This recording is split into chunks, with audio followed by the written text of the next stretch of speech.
예, 이 시간 하나님 우리에게 주신 말씀은 마태복음 3장 1절에서 3절까지 말씀입니다. 우리 한 목소리로 같이 읽겠습니다. 시작. 그때 세례 요한이 이르러 유대 광야에서 전파하여 말하되 회개하라 천국이 가까이 왔느니라 하였으니 그는 선지자 이사야를 통하여 말씀하신 자라.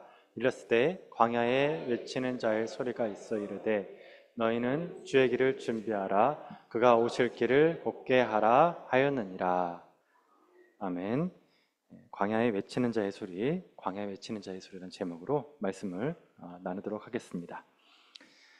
신앙생활에서 가장 중요한 질문은 나는 누구인가? 또 나는 왜 사는가입니다. 나는 누구인가? 나는 왜 사는가입니다. 이 두 가지 질문이 가장 중요한데 참 감사한 것은 뭐냐면 신앙생활을 제대로 하면 이 두 가지 질문에 대한 정답을 말할 수가 있습니다.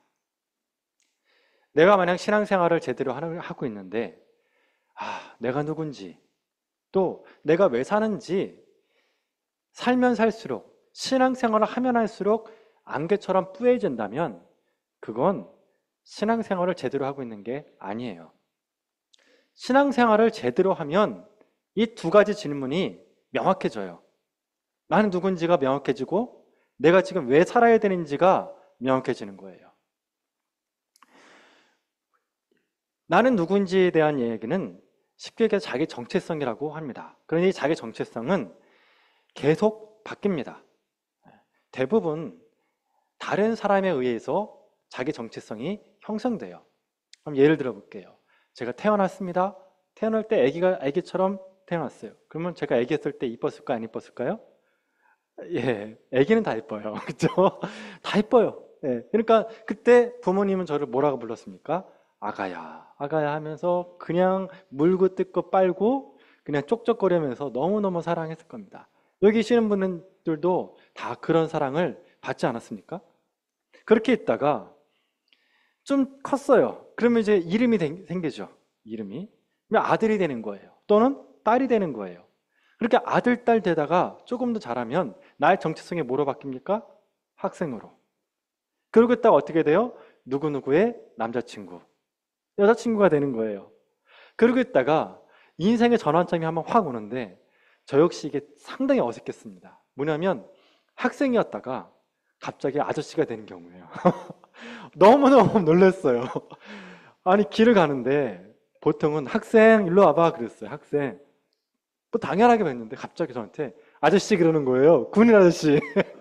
그 너무 당황했어요. 우리 여자분도 그렇잖아요. 여자분들 언제가 제일 당황스러워요? 아줌마. 아가씨 이게 아니라 갑자기 아줌마 그러는 거예요. 그치 기분이 좋아요 나빠요? 그쵸? 기분이 확 상한다고요. 내가 이렇게 늙었나 싶기도 하고. 그러다 또 정체성이 바뀌어요. 누구누구의 남편, 아내. 그리고 사회생활을 하면서 사장님, 부장님, 예? 그리고 또 교수님 이렇게 이름이 막 생깁니다. 그러고 있다가 이제 또 갑자기 이름이 다 없어져요. 그러고 나서 이제 듣기 싫은 용어가 또 나오죠.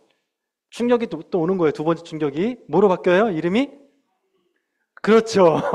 할아버지 할머니가 돼요. 그리고 내가 지하철 타는데 갑자기 앞에 있던 사람이 일어나는 거예요. 기분 좋아요, 나빠요? 나빠요. 아주 기분 나쁜 거예요. 예. 아니 내가 양보했던 사람인데 이제 나를 양보해주네. 아유, 내가 이제 갈 때까지 갔구나. 예. 그러고 있다가 할아버지 할머니에서 조금 더 가면 뭐가 됩니까? 환자분. 환자분 엉덩이 드세요. 예, 손 올리세요. 예, 그냥 이름도 없어. 그냥 환자분이에요. 환자분. 옷도 똑같이 입어요. 예, 남자 여자 똑같이 입어요 다. 예? 다 이렇게 막 그 십자가만 있는 거 다 입잖아요. 예, 무슨 병원에 환자가 되는 거예요. 그러고 있다가 맨 마지막에 남는 이름이 뭡니까? 고 최종철 목사. 앞에 내 성 앞에 뭐가 붙어요? 옛꽃자가 붙는 거예요. 그때 가는 거죠, 그냥 그렇게. 예. 그게 인생이에요. 그러니까 이름이 계속 바뀐다는 거죠. 이쁜 아기로 시작해서 고 누구누구로 끝나는 것이 인생이다. 자, 그럼 묻겠습니다. 여러분, 그 많은 나의 이름 중에서 여러분은 누굽니까? 나는 누굽니까? 그 많은 이름 중에 나는 누구라고 얘기하면 좋을까요? 그것이 신앙의 정체성이에요. 나는 누구라고 불림을 받는 것이 좋은가? 이게 세례 요한도 똑같은 질문을 받았습니다. 너는 누구냐? 자, PPT 1번입니다. 자, PPT 1번을 보니까 사람들이 세례 요한한테 와서 질문을 합니다. 뭐라고 합니까? 맨 처음에 너는 누구냐 묻죠. 너는 누구냐? 그랬더니 대답하죠. 세례 요한이 뭐라 합니까? 나는 그리스도가 아니라. 자, 우리는 많이 공부했기 때문에 그리스도를 이게 헬라어잖아요. 히브리어로 바꾸면 뭐죠? 메시아. 예. 모르는 분은 지금 빨리 넣으세요. 그리스도를 히브리어로 하면 뭐라고요? 메시아. 예. 나는 그리스도가 아니다. 난 메시아가 아니다. 그 얘기예요, 지금. 그래 또 묻습니다. 그러면 너는 엘리야냐? 라고 물어봐요. 그랬더니 나는 아니다. 그럼 네가 그 선지자냐? 자, 선지자 앞에 뭐라고 붙어 있어요? 이게 되게 중요합니다. 예, 그 선지자예요. 그랬더니 또 아니다라고 해요. 그러니까 난 엘리야도 아니고, 나는 메시아도 아니고, 엘리야도 아니고, 선지자도 아니다. 이 얘기는 뭐죠? 보니까 사람들이 세례 요한을 보니까 메시아인 것 같기도 하고, 엘리야인 것 같기도 하고, 그 선지자인 것 같기도 했다. 그 뜻이에요. 다른 사람이 어때요? 다른 사람이 지금 세례 요한이 누군지에 대해서 정해주고 싶었던 거죠. 만약에 지금 세례 요한이 이 중에서 한 개만 선택해도 세례 요한은 대박입니다. 그렇잖아요. 엄청난 사람이 될 수 있는 거예요. 자, 그러면 왜 이런 오해를 받았을까? 다음 페이지입니다. PPT. 그게 뭐냐면 두 가지 예언의 말씀 때문에 그래요. 말라기 예언과 모세의 예언 때문에 그래요. 자, 구약 성경의 마지막은 뭐로 끝나죠? 말라기의 마지막 장 마지막 절이 요 말씀을 끝나요. 5절과 6절. 그런데 말라기의 마지막 절에 5절 말씀을 보니까 어떤 예언합니까? 선지자 엘리야를 너희에게 보내리라. 누가요? 하나님이. 이게 구약 성경의 마지막 예언이에요. 선지자 엘리야를 내가 보내리라. 하나님이 보내리라. 그 얘기예요. 그런데 또 모세가 또 예언을 했어요. 신명기 18장 15절에 보니까 뭐라고 예언했냐면은 원래 모세도 선지자잖아요. 그런데 선지자였던 모세가 이렇게 얘기합니다. 나와 같은 선지자 하나를 일으킨다. 하나님이 나와 같은 선지자 너에게 보내실 거야. 너희는 그의 말을 들어라. 그 얘기예요. 자, 지금 보니까 뭐래요? 모세도 보낸다 그랬죠. 나와 같은 선지자. 자, 아까 나와 같은 선지자. 그 다음 두 번째, 엘리야를 보낸다 그랬죠. 하나님이. 이것이 말라기와 모세의 예언이었어요. 그러니까 이거는 지금 유대인들이라면 다 알고 있는 거예요. 이 사람들 지금 누굴 기다리고 있어요? 메시아. 두 번째 누구요? 엘리야. 세 번째 누구요? 선지자. 근데 그 선지자가 어떤 선지자예요? 그 선지자. 그 선지자가 누구다? 모세와 같은 선지자예요. 다시 아까 1번 PPT 보세요. 네. 그러니까 여기서 이해되겠죠? 너가 누구냐 그랬어? 메시아냐? 아니다. 그러면 너가 엘리야냐? 자, 이 엘리야는 말라기 말씀이죠? 아니다. 마지막으로 뭐다? 그 선지자. 신명기 말씀, 모세의 예언. 나와 같은 선지자. 그 사람이냐? 아니다. 자, 세 번째 PPT 보여주시겠습니까? 자, 특별히 이 엘리야에 대한 얘기인데 예수님도 나중에 무슨 얘기를 들었냐면 엘리야냐라고 물어본 적이 있어요. 사람들이 예수님한테. 왜 이 얘기가 있냐면 여러분 죽음을 보지 않고 천국에 올라간 사람 있죠. 그 중에 한 사람이 엘리야예요. 자, 그럼 이 밑에 있는 사람은 누굴까요? 엘리사. 엘리야와 엘리사가 길을 걷고 있는데 갑자기 불말불병거가 두 사람 사이를 휙 지나가요. 휙 지나갑니다. 그 두 사람이 딱 떨어졌어요. 그런데 휙 지나가는 순간 불말불병거가 엘리야를 딱 태우고 올라가는 거예요. 성경에 보니까 회오리 바람을 타고 올라갔다 그랬어요. 그랬더니 엘리야가 자기가 입고 있던 겉옷을 엘리사한테 딱 주고 가죠. 왜? 엘리사가 그랬거든요. 갑절의 영감을 나에게 주소서 그랬더니 그 옷을 딱 주면서 이제 너는 내 후계자야 라고 주고 떠났죠. 그러니까 여러분 엘리야는 죽어서 갔습니까? 아니면 살아서 갔습니까? 살아서 갔어요. 그래서 유대인들은 어떤 전설이 고향이 있냐면 엘리야는 천국 시민이다. 천국에도 살고 그 다음에 이 땅에도 산다. 그래서 엘리야가 왔다 갔다 한다. 하나님 뜻을 지금도 전해주러 온다. 그래서 유월절 있잖아요. 지금도 그래요. 유월절 때, 지금도 유대인의 유월절 지키니까 유월절 때 딱 테이블 위에다가 요 컵을 올려놓습니다. 이게 뭐라고 써 있습니까, 여러분? 엘리야의 컵. 오, 이게 뭔 뜻일까? 그러니까 유월절 첫날에 컵을 딱 올려놓고 엘리야의 컵을 올려놓고 거기다가 포도주를 쭉 따르는 거예요. 그리고 다른 사람들도 다 포도 따르고 그 다음 마시는 거예요. 근데 엘리야 컵은 아무도 건드리지 않아요. 그러겠다가 뭐라고 하냐면 아들한테 야 아들아 가가지고 문 열어라. 엘리야 오신다. 그래요. 그럼 꼬마애가 가가지고 문을 딱 열어요. 즉 그 얘기는 뭐냐면 그 테이블에 엘리야가 올 것을 초대하는 거예요. 그러니까 엘리야가 죽지 않고 우리들한테 올 거라는 거를 믿는 거예요. 근데 이게 어떤 영적인 의미를 갖고 있냐면 아까 그랬죠. 말라기 말씀이 뭐라고요? 하나님이 누구를 보낸다고요? 엘리야를 보내리라. 그러면 엘리야가 온 다음에 누가 올까요? 메시아가 오는 거예요. 다시 이 순서를 잘 기억하세요. 자, 메시아가 오기 전에 누가 먼저 온다고요?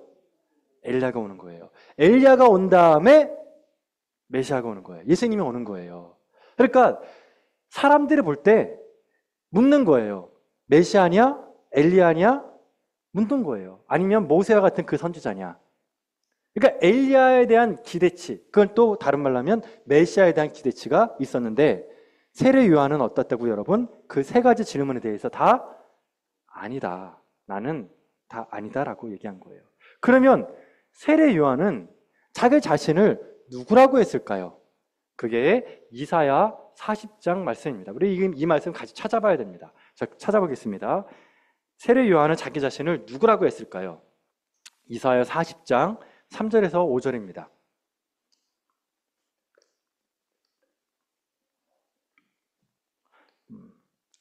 이사야 40장 3절에서 5절.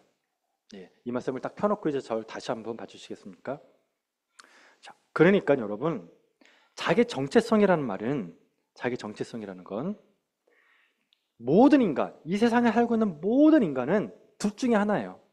다른 사람의 나를 누구라고 불러주느냐. 첫 번째 자기 정체성. 두 번째, 나는 내 자신을 누구라고 생각하느냐예요. 나는 내가 지금 뭘 느끼고 있는가. 그래서 여러분, 왜 요즘에 그런 거 많이 하잖아요.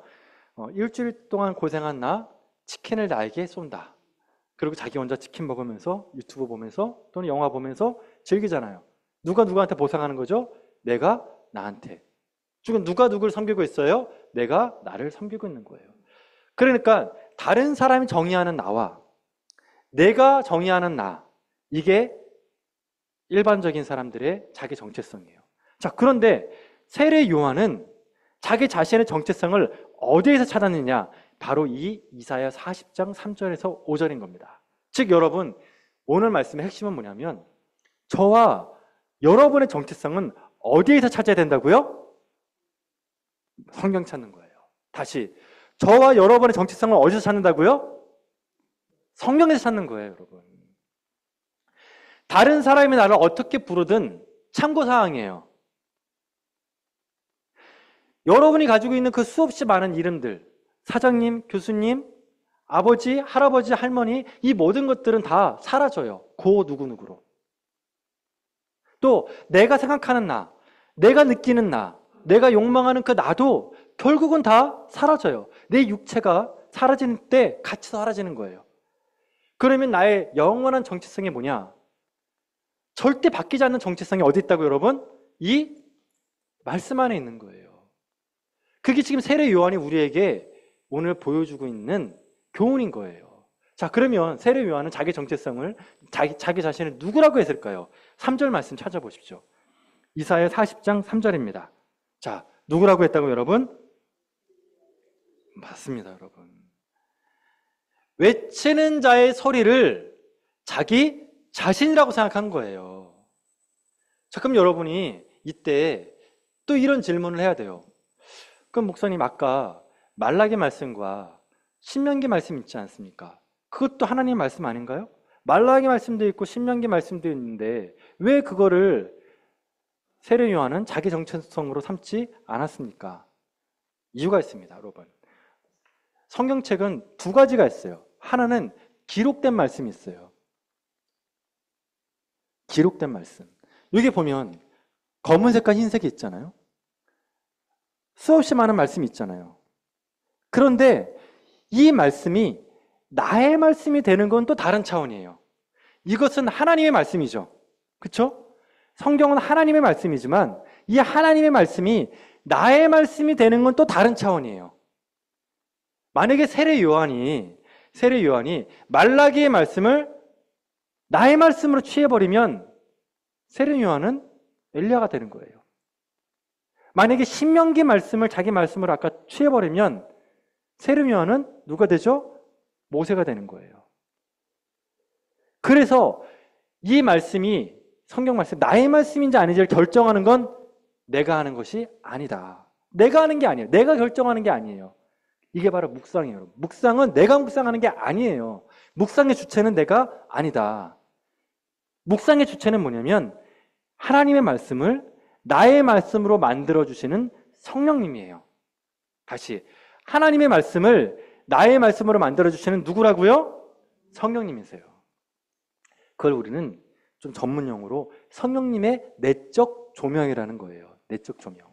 즉 뭐냐면 여러분이 묵상을 합니다. 말씀을 묵상하고 읽습니다. 그런데 갑자기 내 마음속에 성령님께서 감동을 주세요. 그리고 이 말씀은 너의 말씀이야. 너가 이 말씀을 이뤄야 된다. 라는 강력한 메시지를 줄 때가 있어요.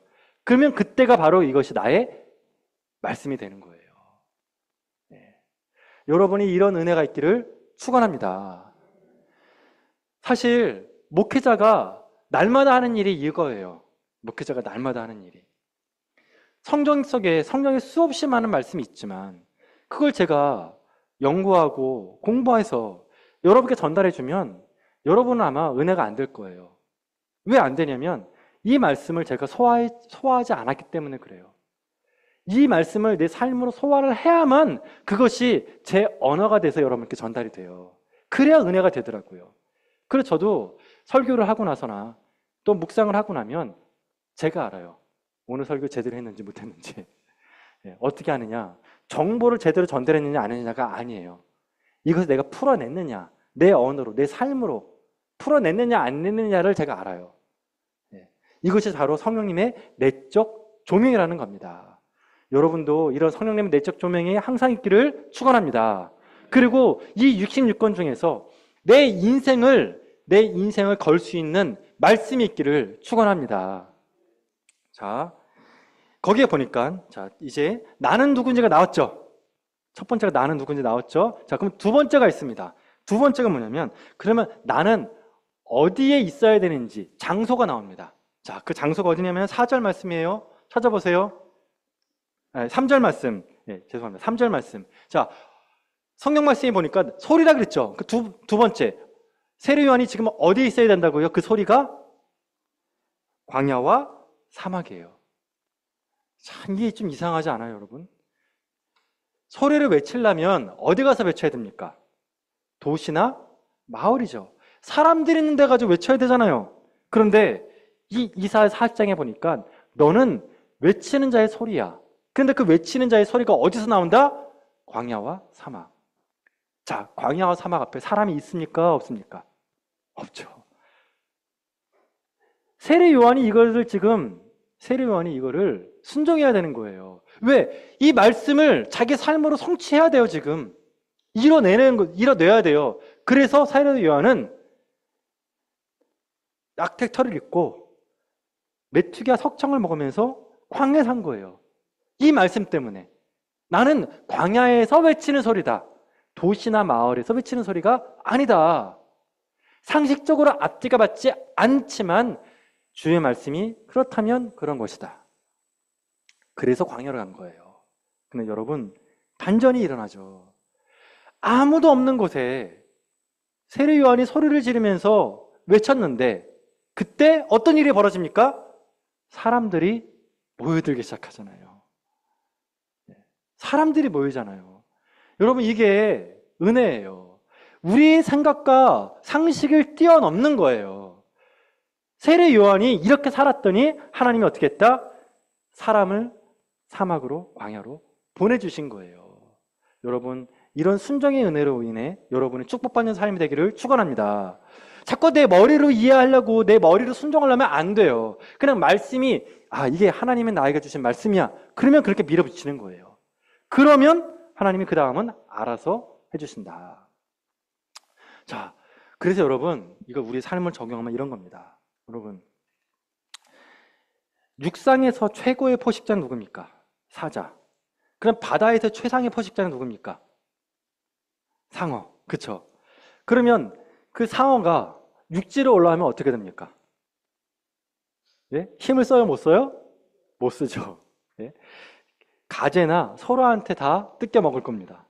반면에 육상의 포식자인 사자가 그렇게 날고 기었다면 사자가 육상에 있다가 바다에 빠지면 어떻게 됩니까? 힘을 씁니까? 못 씁니까?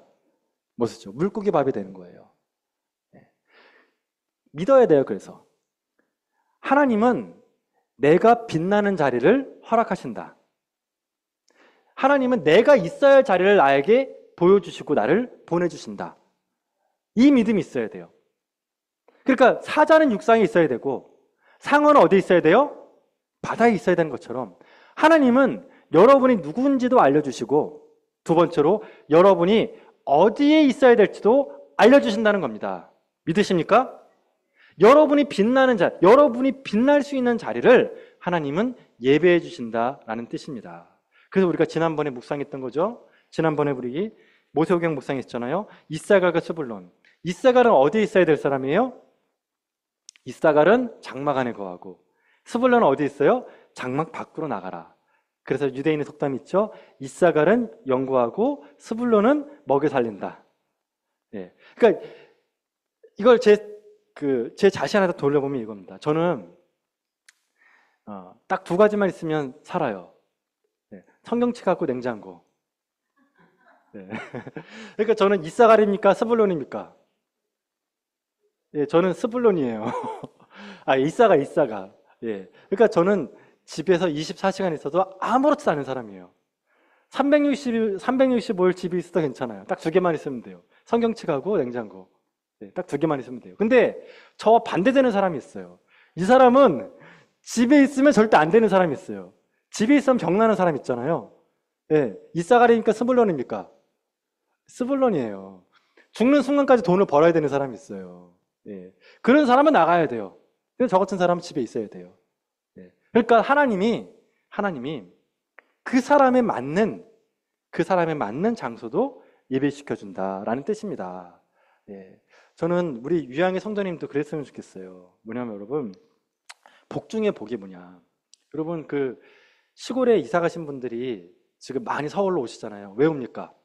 병원 때문에 오시죠? 예?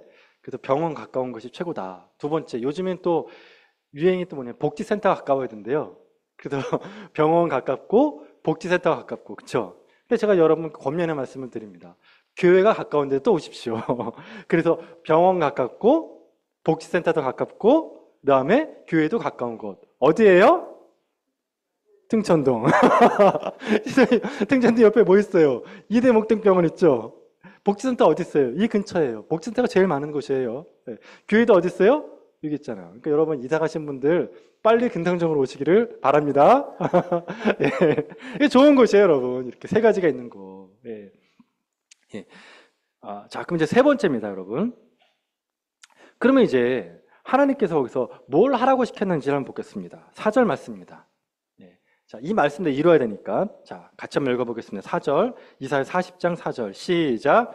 골짜기마다 두드시며 산마다 언덕마다 낙지시며 고르지 못한 곳이 평탄케 되며 험한 곳이 평지가 될 것이니라. 그쵸? 예. 그 고대 중동 지역의 사람들은 이걸 뭐라 그랬냐면은 왕의 길이라 그랬어요. 왕의 길. 자, 3절 말씀 마지막 보세요. 네, 보니까 3절 말씀 사막에서 뭐를 평탄케 하라 그랬습니까? 대로를. 하나님의 대로를 평탄케 하라. 이걸 좀 왕으로 바꾸면 돼요. 왕의 길을 만들어라. 왕의 길을 평탄케 만들어라. 그런데 그 길을 만드는데 갑자기 언덕이 있으면 그것을 깎아가지고 평탄케 하고, 또 구덩이 같이 골짜기가 있으면 어떻게 하라? 그걸 메꿔버리라. 그 뜻이겠죠. 그래서 왕에 가는 길을 만들어내라. 이거를 세례 요한이 어떤 식으로 풀어냈냐면 그것을 세례라고 풀어낸 거예요. 세례. 자, 세례가 그러면 뭐냐? 회개의 세례예요. 다시 뭐라고 여러분? 회개의 세례. 회개의 세례. 그래서 요 말씀을 세례 요한이 성취하기 위해서 한 것이 회개의 세례였다. 자, 회개가 뭐냐? 자, 쉽게 설명해 드릴게요. 여기에 내가 있어요. 여기에 하나님이 계셔요. 여기에 나라는 의식이 있어요. 자, 여기 누가 있다고요? 내가 있어요. 나라는 의식이 있어요. 여기는 하나님이 있어요. 회개가 뭐냐면 내가 나를 바라보고 있다가 있어요. 그러고 있다가 뒤로 돌아! 그래서 딱 돌아서 누굴 본다고요? 하나님을 보는 거. 이게 회개예요. 회개는 돌아서는 거예요. 자, 회개가 뭐라고 여러분? 돌아선다. 자, 회개를 동사로 하면 돌아서는 거예요. 뒤로 돌아. 자, 누굴 보고 있다가? 나를 보고 있다가. 또는 죄를 보고 있다가. 네. 죄를 보고 있다가, 나를 보고 있다가, 상처를 보고 있다가, 트라우마를 보고 있다가, 내 자신을 보고 있다가 뒤로 돌아. 누굴 본다고요? 하나님을 보는 거. 네. 이게 회개예요. 회개. 그러면 세례가 뭐냐? 세례는 들어갔다가 나오는 거예요. 들어갔다가 나오는 거. 자, 우리는 지금 물세례를 주는데, 우리 지난주에 세례 시켰잖아요. 제가 물을 손에 적셔가지고 성부와 성자 성령의 이름으로 세례를 줬죠. 그쵸? 근데 원래 세례는 들어갔다 나오는 거예요. 네, 들어갔다 나오는 거. 자, 왜 들어갈까? 죽었다가 사는 거예요. 쏙 들어갔다가 나와야 돼요. 그래서 원래는 제가 그 전에 이제 침례교 가면은 좀 적응 안 됐던 게 뭐냐면은 예배당 한가운데 목욕탕이 있는 거예요. 예, 강대상 가운데 목욕탕이 있어요. 그래서 저게 왜 거기에 욕조가 있을까? 목사님이 목욕을 하시나? 근데 알고 보니까 거기가 침례탕이더라고요. 침례탕. 그러니까 원래는 우리도 할 수 있으면 그게 오리지널이에요. 그게. 근데 이게 왜 바뀌었냐면은 이제 여러분 중동 지역에는 물이 귀합니까? 귀하지 않습니까? 귀하죠. 예. 물이 귀하다 보니까 세례를 줄 때 물이 들어갔다 나올 수가 없는 거예요. 그러면 강에 있는 데로 가야 돼. 무조건. 그렇기 때문에 세례를 주고 싶어도 줄 수 없는 상황이 막 벌어지는 거예요. 그래서 나중에는 어디까지 갔냐면은 물이 아예 없을 때, 물이 정말 딱 떨어져가지고, 그런데 세례는 지금 당장 줘야 될 때, 그때는 뭐도 가능하느냐? 모래도 가능하다. 네, 그렇게 이제 초대교회 교부들이 정했어요. 왜냐하면 세례의 의미는 씻어내는 것이 목적이기 때문에 그래요. 씻는다. 그 다음에 그리스도와 함께 죽고 다시 사는 것이 목적이기 때문에 물이 아니어도 좋다. 그게 세례의 의미다라는 거예요. 자, 그러니까 다시 세례는 뭐라고요? 들어갔다가 나오는 거죠. 내가 그리스도와 함께 죽고 사는 게 세례예요. 그 다음 회개는 뭐라고요? 뒤로 돌아요. 자, 방향이 어때요? 들어갔다가 나오고 이쪽에 있다가 이쪽으로 하는 거죠. 그러니까 여러분 방향이 이렇게 되죠. 십자가 모양이죠. 그래서 회개의 세례. 그러면 이렇게 십자가를 생각하면 이야기가 딱 좋습니다. 돌아서는 거, 들어갔다가 나오는 겁니다. 그래서 십자가가 되는 거예요. 자, 요걸 한 다음에 이런 겁니다. 여러분, 이제 예를 한번 들어볼게요. 길을 가는데 이 길이 어떤 길이냐면 내가 하나님께 가는 길이에요. 가는데 이쪽에 언덕이 하나 쫙 있다고 합시다. 언덕. 그 다음에 거기 앞에는 또 구덩이가 있다고 합시다. 그럼 여러분, 구덩이를 메꾸는 게 편할까요? 언덕을 깎는 게 더 편할까요? 토목공사 입장에서. 어떤 게 공사가 더 쉽고 단기간에 끝낼 수 있을까요? 언덕을 깎는 걸까요? 아니면 구덩이를 메꾸는 걸까요? 예. 제가 이거를 이제 봤는데, 뭐, 산의 크기나 그거에 따라 좀 다를 수 있지만, 토목공사 하는 분들이 이구동성을 하는 건 뭐냐면, 언덕을 깎는 게 더 낫대요. 왜냐면, 푹 파인 곳 있죠? 푹 파인 곳은 어떻게 되냐면, 늪지대나 이렇게 푹 파인 곳은 나쁜 게 뭐냐면, 일단 공법이 어려워. 그리고 일단 메꿔놔도 다시 꺼질 수 있대요. 토지가 다시 침식될 수 있다는 거예요. 그런데 산 같은 경우는 그냥 깎아버리면 침식될 일이 거의 없다는 거죠. 자, 이거를 여러분, 이게 왜 중요하냐면, 세례 요한이 이렇게 한 건 뭐냐면, 사람 마음속에다가 뭐를 하는 건 길을 내는 거예요, 길. 자, 어디에다가 길을 낸다고 여러분? 마음에다가. 마음의 길을 여는 거예요. 자, 그 마음의 길이 누구를 향한 길입니까? 하나님을 향한 길이에요. 여러분이 기도를 하려고 그래요. 기도를 딱 하려고 마음을 먹는 순간 그때 떠오르는 게 뭡니까? 오늘의 할 일. 기도를 하려고 딱 하는 순간 오늘 저녁은 뭐 먹지? 한 번도 생각하지도 못했던 일인데 기도만 하려고 그러면 5만 가지 생각들이 다 떠올라요. 해야 할 일들이 막 떠올라요. 근데 기도는 해야 되는 건 알아요. 그런데 바빠 죽겠어요. 마음이 갑자기. 그러니까 희한하게 기도만 하려면 마음이 바빠져. 지금 그 마음의 길을 닦인 거예요? 안 닦인 거예요? 안 닦인 거예요. 길부터 닦아야 돼요. 언덕을 비유한다면 교만이에요. 교만이에요. 골짜기로 비유한다면 상처예요. 트라우마예요.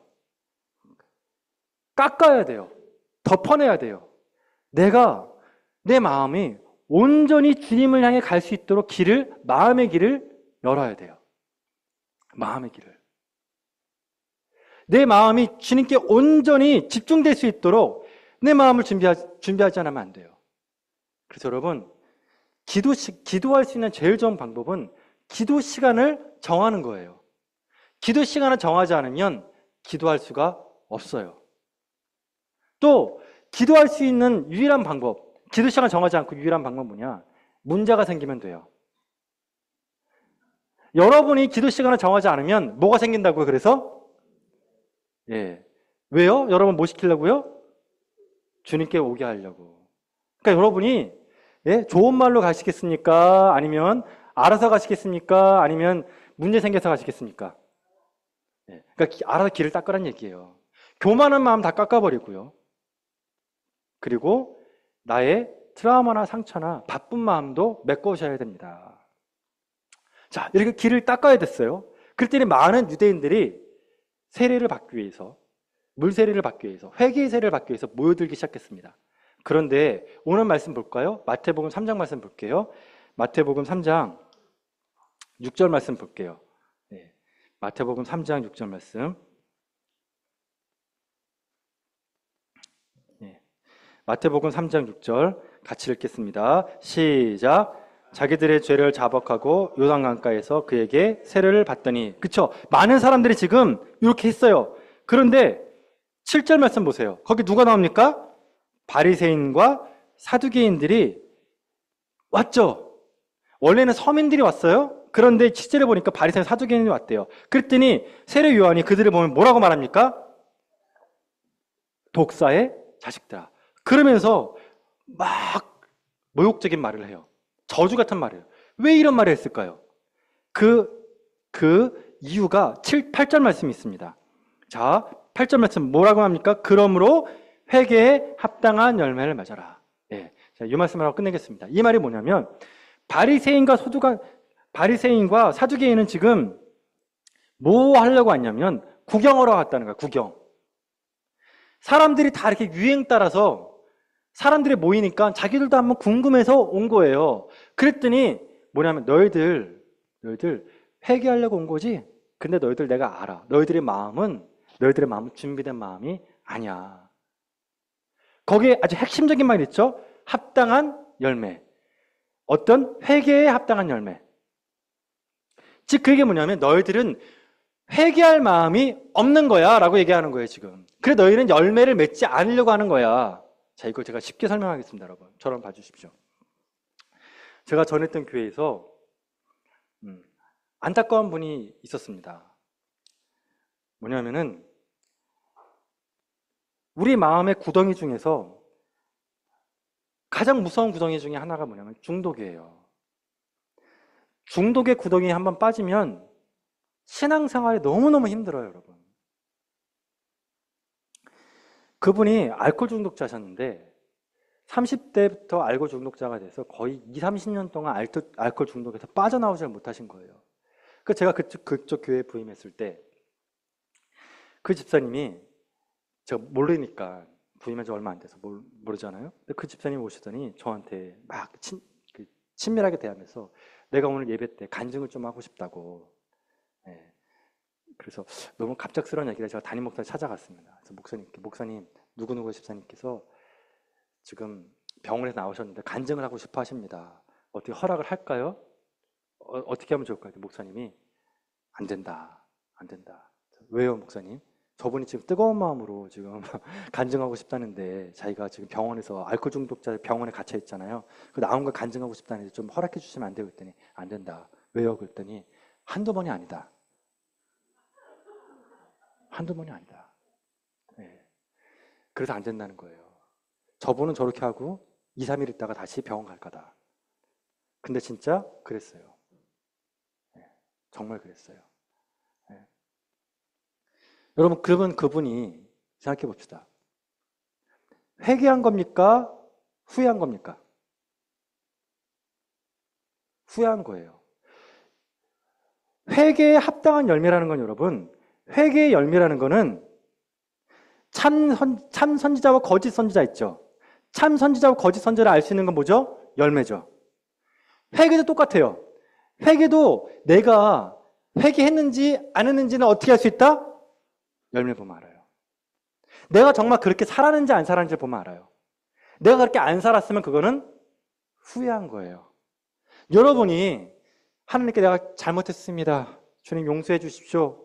주님 내가 잘못했습니다. 용서해 주십시오라고 회개 기도를 했지만 그것이 삶의 열매로 라이프 스타일로 바뀌지 않으면 그거는 후회예요. 회개가 아니라는 거예요. 지금 요거를 지금 세례 요한이 바리새인과 사두개한테 얘기하는 거야. 너희들 내가 물 세례 주고 회개의 세례를 줘도 너희들은 너희 삶의 라이프 스타일은 바뀌지 않을 거야. 너희들의 교만은 꺾이지 않아. 그렇기 때문에 너희들은 독사의 자식이야. 받을 생각하지 마라고 얘기하는 거예요. 그래서 여러분 이런 게 있어요. 생각이 바뀌면 뭐가 바뀌어요? 행동이 바뀌죠. 생각이 바뀌면 행동이 바뀌고 행동이 반복되면 습관이 되죠. 습관이 반복되면 뭐가 돼요? 그 사람의 라이프 스타일이 되는 거죠.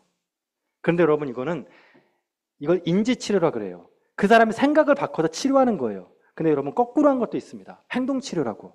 그건 뭐죠? 생각하지 마. 행동을 바꾸는 거예요. 그래서 제일 좋은 치료 중에 하나가 군대 치료예요. 그래서 자식들 속삭이면 어디 보내면 돼요? 예, 여러분 동의하시죠? 왜냐면 군대에서는 여러분 생각할 시간을 줍니까 안 줍니까? 뭐 합니까? 행동으로 바꾸잖아요. 그래서 여러분 늦게 일어난 친구들 어디 가면 다시 부지런해져요? 군대 가면 되는 거예요. 그래서 이 말이 있어요. 정말 제가 정말 좋아하는 말인데